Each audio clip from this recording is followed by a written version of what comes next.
কি অবস্থা? Board challenge করছো?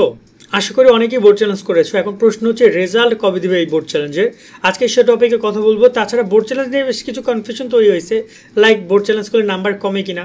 না রে ভাই, বোর্ড চ্যালেঞ্জ করলে নাম্বার কখনোই কমে না, হয় যেটা আছে সেটা থাকবে, না হলে বাড়বে। কিন্তু তুমি যদি মনে করো যে তুমি নাম্বার হয়তো কোনো কারণে বেশি দিয়ে দিচ্ছে, এখন সেই নাম্বারটা কেটে রাখবে, না, এটা করবে না। হয় নাম্বার বাড়বে, নয় যেটা আছে সেটাই থাকবে, কিন্তু নাম্বার কমানোর সুযোগ তেমন নাই যদি কোনো সমস্যা না হয়।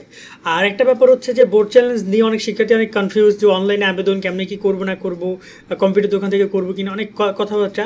আমরা বোর্ড চ্যালেঞ্জের আবেদন করার নিয়ম নিয়ে ভিডিও করেছি, যেটা অলরেডি প্রায় 40-50 শিক্ষার্থী দেখে বোর্ড চ্যালেঞ্জ নিজে নিজে করেছে।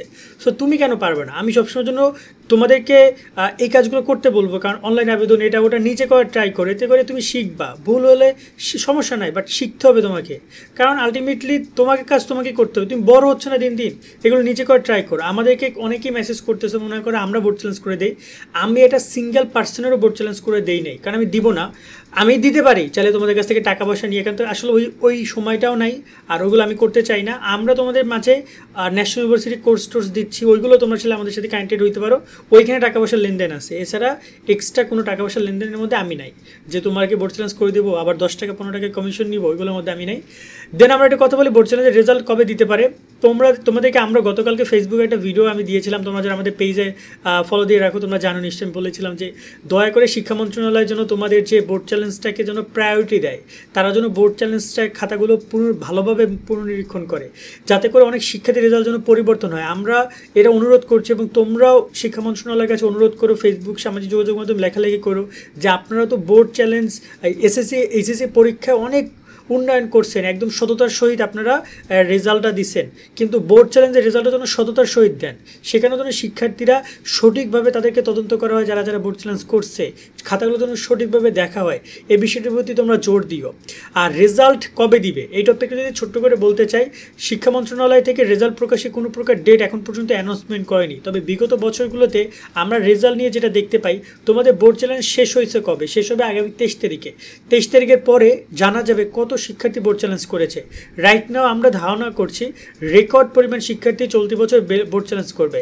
তার একটাই কারণ, তোমরা রেকর্ড পরিমাণ শিক্ষার্থী ফেল করছো, প্রায় 5,25,000-এরও বেশি শিক্ষার্থী ফেল করেছো। এছাড়া তো আরও অনেক শিক্ষার্থী অলরেডি পাস করেছো, কিন্তু তোমরা বোর্ড চ্যালেঞ্জের আবেদন করবে, কারণ তোমাদের অনেক সময় নাম্বার কমানো আছে। সো ওভারঅল তোমরা যদি বোর্ড চ্যালেঞ্জে আবেদন করো, এত শিক্ষার্থী, শিক্ষা বোর্ডগুলো কিন্তু কয়েক কোটি টাকা ইনকাম করবে এখান থেকে। মিনিমাম যদি বলি 15 থেকে 20 কোটি টাকা শিক্ষা বোর্ড এখান থেকে পাবে এই বোর্ড চ্যালেঞ্জের মাধ্যমে তোমাদের নিকট থেকে। সো এটা কিন্তু হিউজ অ্যামাউন্ট একটা। যাই হোক না কেন, মূল কথা হচ্ছে তোমাদের এই অ্যামাউন্ট যাই হোক, তারা তাদের মতো জায়গা থেকে ব্যবসা করুক, বাট তোমরা তোমাদের কনফিউশনটা ক্লিয়ার করার জন্য বোর্ড চ্যালেঞ্জ করা উচিত। রেজাল্ট নিয়ে যদি বলছিলাম যে তোমাদের রেজাল্ট ওই যে কত শিক্ষার্থী বোর্ড চ্যালেঞ্জ করবে তার উপর অনেকটা ডিপেন্ড করে। যদি শিক্ষার্থীদের সংখ্যা অনেক বেশি হয়, তাহলে বোর্ড চ্যালেঞ্জের রেজাল্ট প্রকাশ হতে দেরি হতে পারে। আবার যদি বোর্ড চ্যালেঞ্জের রেজাল্ট মানে দেখা যায় যদি তোমার সংখ্যা কম হয়, তাহলে দ্রুত তারা রেজাল্ট প্রকাশ করবে। তবে এখানে একটা কথা আছে, সেটা হচ্ছে বিশ্ববিদ্যালয়ে ভর্তি তো থেমে থাকবে না, অনেক বিশ্ববিদ্যালয়ে আবেদন শুরু হয়ে যাবে। তবে তোমাদেরকে আমরা জানিয়ে রাখতে চাই, যে সকল শিক্ষার্থীরা বোর্ড চ্যালেঞ্জের আবেদন করছো, যারা অলরেডি পাস করেছো, বিশ্ববিদ্যালয়ে ভর্তি আবেদন করতে চাও, তারা চিন্তামুক্ত থাকো। তোমাদেরকে বিশ্ববিদ্যালয়ে অবশ্যই সুযোগ দিবে, তোমার বোর্ড চ্যালেঞ্জের পরে হলেও সুযোগ দিবে, একদিনের জন্য তোমাদেরকে আবেদন করতে দিবে। অথবা বিশ্ববিদ্যালয়গুলো এমনভাবে আবেদন শেষ করবে যাতে তোমার এর আগে বোর্ড চ্যালেঞ্জের রেজাল্টটা দিয়ে দেয়। তার মানে তোমরা মিস যাবে না। যারা বোর্ড চ্যালেঞ্জ যদি তুমি করো, তুমি যে মনে করবে যে আমি মনে হয় বিশ্ববিদ্যালয়ে আবেদন করতে পারবো না, না, তুমি মিস যাবে না। আবার যদি তুমি এখন বর্তমানে বোর্ড চ্যালেঞ্জ করেছো, আবার তুমি বিশ্ববিদ্যালয় ভর্তি আবেদন করছো, সেক্ষেত্রে যদি তোমার বোর্ড চ্যালেঞ্জের রেজাল্ট পরিবর্তন হয়, তাহলে বিশ্ববিদ্যালয়ের কাছে তোমার আপডেটেড রেজাল্টটাই যাবে। ওকে, তারা যে রেজাল্টটা চেঞ্জ করবে শিক্ষা মন্ত্রণালয়, সেই রেজাল্টটাই যাবে। তোমার যে রেজাল্ট দিয়ে তুমি আবেদন করছো সেটা তখন আর থাকবে না, এটা অলরেডি সার্ভারে আপডেট হয়ে যাবে। দেন এবার আমরা একটা কথা বলছিলাম যে তোমাদের রেজাল্ট কবে দিবে, অনেকক্ষণ ধরে ঘোরাচ্ছি তোমাদের, বলতেছি আগামী মোটামুটি কায়দায় বলা যায় যে নভেম্বর মাস শেষের দিকে, এই 25-26 তারিখের দিকে তোমাদের বোর্ড চ্যালেঞ্জের রেজাল্ট প্রকাশ হইতে পারে। তবে বোর্ড চ্যালেঞ্জের রেজাল্টটা একটু ভিন্নভাবে দেখা হয়, সেক্ষেত্রে আমরা তোমাদেরকে জানিয়ে দেবো কীভাবে তোমরা বোর্ড চ্যালেঞ্জের রেজাল্টটা খুঁজে বের করবা, দেখবা।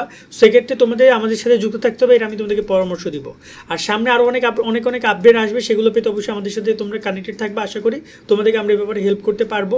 আর বোর্ড চ্যালেঞ্জ নিয়ে তোমাদের কোনো কনফিউশন থাকলে তোমরা কমেন্টে জানাও, আমরা সে বিষয় নিয়ে পরবর্তী ভিডিওতে ডিসকাস করব। সকলে অনেক ভালো থাকবা। আল্লাহ হাফেজ।